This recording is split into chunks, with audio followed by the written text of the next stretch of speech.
बोलो भोलेनाथ भगवान की जय। माता पार्वती नंदी बाबा की जय। श्री शिवाय नमस्तुभ्यम, श्री शिवाय नमस्तुभ्यम, श्री शिवाय नमस्तुभ्यम, श्री शिवाय नमस्तुभ्यम, श्री शिवाय नमस्तुभ्यम।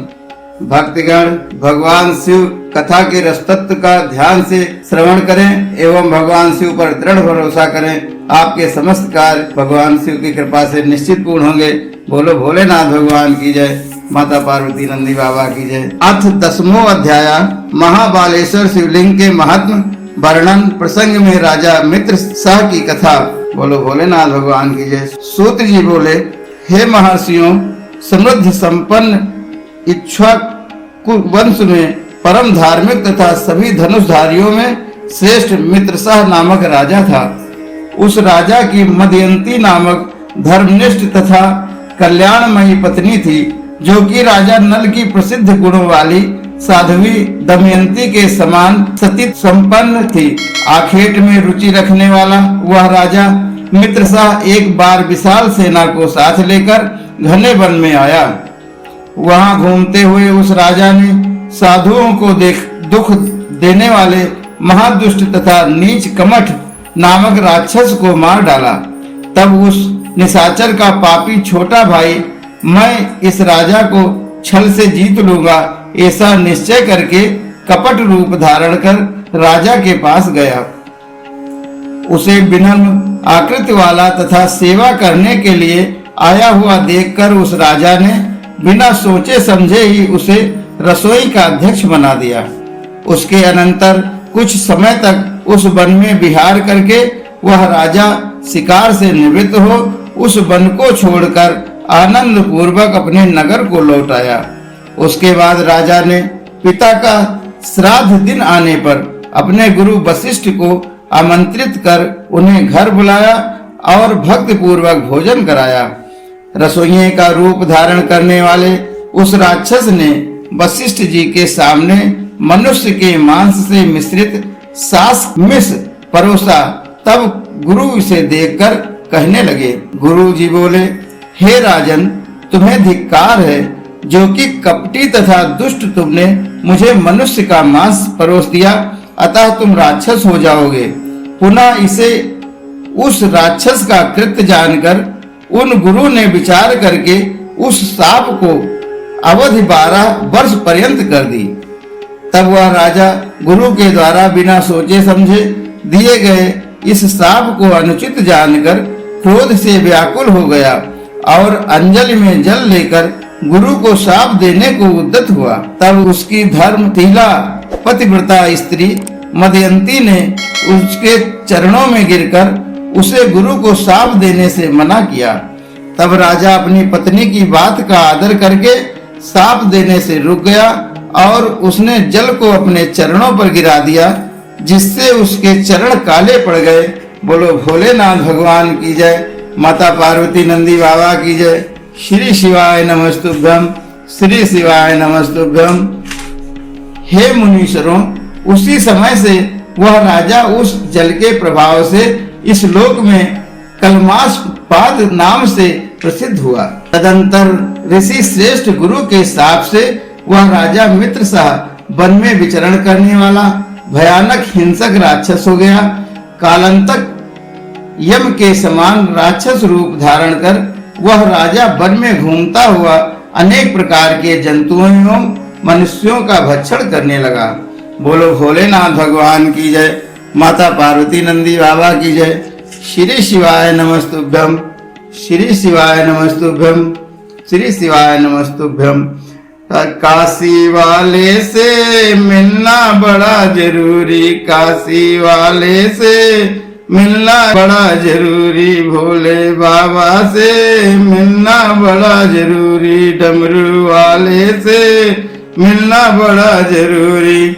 जो मैं होती पवन बसंती झोंका बन के आती, जो मैं होती पवन बसंती झोंका बन के आती, जो मैं होती बेला चमेली चरणों में बिछ जाती, जो मैं होती बेला चमेली चरणों में बिछ जाती।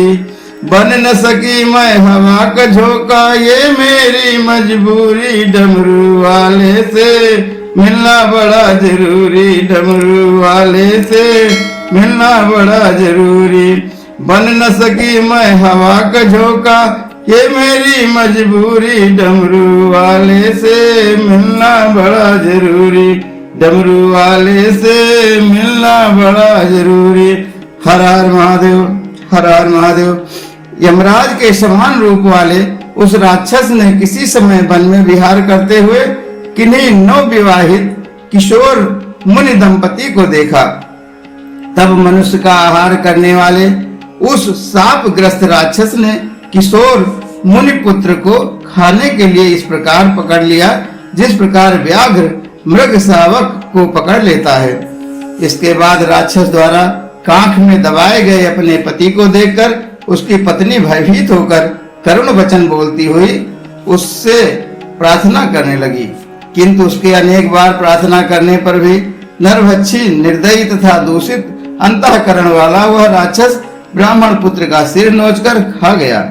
तब अत्यंत दुखित उस दीन साध्वी स्त्री ने विलाप कर पति की अस्थियां एकत्रित कर विशाल चिता का निर्माण किया। उसके बाद पति का अनुगमन करने वाली उस ब्राह्मण पत्नी ने अग्नि में प्रवेश करते समय राक्षस रूपधारी राजा को शाप दिया कि आज से यदि तुम किसी स्त्री से संगम करोगे तो उसी क्षण तुम्हारी मृत्यु हो जाएगी। ऐसा कहकर वह प्रतिव्रता अग्नि में प्रविष्ट हो गई। वह राजा भी निर्धारित अवधि तक गुरु के शाप का अनुभव करके पुनः अपना वास्तविक रूप धारण कर प्रसन्न होकर अपने घर चला गया। ब्राह्मणी के शाप को जानकर वैधव्य से अत्यंत डरती हुई मदयंती ने रति के लिए उत्सुक अपने पति को रोका। तब संतान विहीन वह राजा राजभोगों से उदासीन होकर संपूर्ण राज्य को छोड़कर वन में ही चला गया। उसके अपने पीछे पीछे आती हुई तथा बार बार धमकाती हुई विकट आकार वाली दुखदायिनी ब्रह्म हत्या को देखा। उससे पीछा छुड़ाने की इच्छा वाले दुख चित्त उस राजा ने जप, व्रत, यज्ञ आदि अनेक उपाय किए। हे ब्राह्मणों, तब तीर्थ स्नान आदि अनेक उपायों से भी उस राजा की ब्रह्म हत्या दूर नहीं हुई। तब वह राजा मिथिलापुरी चला गया। उस ब्रह्म हत्या की चिंता से अत्यंत दुखित राजा मिथिलापुरी के बाहर उद्यान में पहुंचा। वहां उसने मुनि गौतम को आते हुए देखा। राजा ने विशुद्ध अंतःकरण वाले उन महर्षि के पास जाकर उनके दर्शन से कुछ शांति प्राप्त करके बार बार उन्हें प्रणाम किया। उसके अनंतर ऋषि ने उसका कुशल मंगल पूछा। तब उनकी कृपा दृष्टि से कुछ सुख का अनुभव करके दीर्घ तथा गर्म श्वास लेकर राजा ने उनसे कहा। राजा बोले, हे मुने, हे तात, दूसरों के द्वारा न देखी जा सकने वाली यह दुस्तर ब्रह्म हत्या पग पग पर धमकी देती हुई मुझे बहुत दुख दे रही है। शाप ग्रस्त होने के कारण जो मैंने ब्राह्मण पुत्र का भक्षण किया था उस पाप की शांति हजारों प्रायश्चित करने पर भी नहीं हो पा रही है। हे मुने, इधर उधर घूमते हुए उसकी शांति के लिए मेरे द्वारा अनेक उपाय किए गए, फिर भी मुझ पापी की ब्रह्म हत्या निवृत्त नहीं हुई। आज मुझे मालूम पड़ता है कि मेरा जन्म सफल हो गया, क्योंकि आपके दर्शन मात्र से मुझे विशेष आनंद प्राप्त हो रहा है। अतः हे महाभाग, आपके चरण कमल की शरण में आए हुए मुझ पाप कर्मा को शांति प्रदान कीजिए, जिससे मैं सुख प्राप्त कर सकूं। बोलो भोलेनाथ भगवान की जय, माता पार्वती नंदी बाबा की जय। श्री शिवाय नमस्तुभ्यम, श्री शिवाय नमस्तुभ्यम, श्री शिवाय नमस्तुभ्यम। तेरी कृपा बिना न हिले एक भी अणु, लेते हैं श्वास तेरी कृपा से तनु तनु। तेरी कृपा बिना न हिले एक भी अणु, लेते हैं श्वास तेरी कृपा से तनु तनु। बखान क्या करूं मैं राखों के ढेर का, चपटी भभूत में छिपा खजाना कुबेर का। चपटी भभूत में छिपा खजाना कुबेर का। हे गंगाधार मुक्ति द्वार ओंकार तू, भोले ओंकार तू। आया शरण तिहारे शंभु तार तार तू, शंभु तार तार तू। हर हर महादेव, हर हर महादेव। सूत जी बोले, हे ऋषियों, राजा के इस प्रकार प्रार्थना करने पर करुणा से आर्द्र चित्त वाले गौतम जी ने घोर पापों से छुटकारा पाने के लिए राजा को श्रेष्ठ उपाय बताया। बोलो भोलेनाथ भगवान की जय, माता पार्वती नंदी बाबा की जय। गौतम जी बोले, हे राजेंद्र, तुम धन्य हो। अब तुम महापापों के भय का त्याग करो। सब पर शासन करने वाले शिव के रहने पर उनके शरणागतों को भय कहाँ। हे राजन, हे महाभाग, सुनो, महापातकों को दूर करने वाला गोकर्ण नामक एक अन्य प्रसिद्ध शिव क्षेत्र है। वहाँ पर शिव जी के महाबल नाम से स्वयं विराजमान रहते हैं। वहाँ बड़े से बड़े पाप भी टिक नहीं सकते। महाबालेश्वर लिंग सभी लिंगों का सार्वभौम सम्राट है, जो 4 युगों में 4 प्रकार के वर्ण धारण करता है और सभी प्रकार के पापों को विनिष्ट करने वाला है। पश्चिमी समुद्र के तट पर उत्तम गोकर्ण तीर्थ स्थित है। वहाँ पर जो शिवलिंग है वह महापातकों का नाश करने वाला है।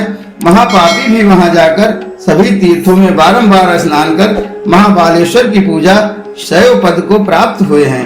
हे राजेंद्र, उसी प्रकार तुम भी उस गोकर्ण नामक शिव स्थान में जाकर उस लिंग का पूजन कर अपने मनोरथ को प्राप्त करो। तुम वहाँ सभी तीर्थों में स्नान कर महाबालेश्वर का भली भांति पूजन करके सभी पापों से छुटकारा पाकर शिवलोक को प्राप्त करो। सूत जी बोले, हे महर्षियों, इस प्रकार महान आत्मा वाले महर्षि गौतम मुनि से आज्ञा प्राप्त कर वह राजा अत्यंत प्रसन्नचित होकर गोकर्ण तीर्थ में गया और वहां सभी तीर्थों में स्नान कर महाबालेश्वर की पूजा करके अपने संपूर्ण पापों से मुक्त होकर उसने शिव के परम पद को प्राप्त किया। जो मनुष्य महाबालेश्वर की इस प्रिय कथा को नित्य सुनता है वह 21 पीढ़ी के वंशजों सहित शिवलोक को जाता है। हे महर्षियों, इस प्रकार मैंने आप लोगों से महाबालेश्वर नामक शिवलिंग के सर्व पाप नाशक परम अद्भुत महात्मा का वर्णन किया। बोलो भोलेनाथ भगवान की जय, माता पार्वती नंदी बाबा की जय। श्री शिवाय नमस्तुभ्यम, श्री शिवाय नमस्तुभ्यम, श्री शिवाय नमस्तुभ्यम, श्री शिवाय नमस्तुभ्यम। भोलेनाथ दया करना, मैं तेरे भरोसे हूँ। भोले बाबा कृपा करना, मैं तेरे भरोसे हूँ। तेरा दिया बाबा खाया पिया है, तेरा शुक्रिया है, तेरा शुक्रिया है। मुझे भोले बाबा ने सब कुछ दिया है, तेरा शुक्रिया है, तेरा शुक्रिया है। हर हर महादेव, हर हर महादेव, हर हर महादेव।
कर्पूरगौरं करुणावतारं संसारसारं भुजगेन्द्रहारं सदा वसन्तं हृदयारविन्दे भवं भवामि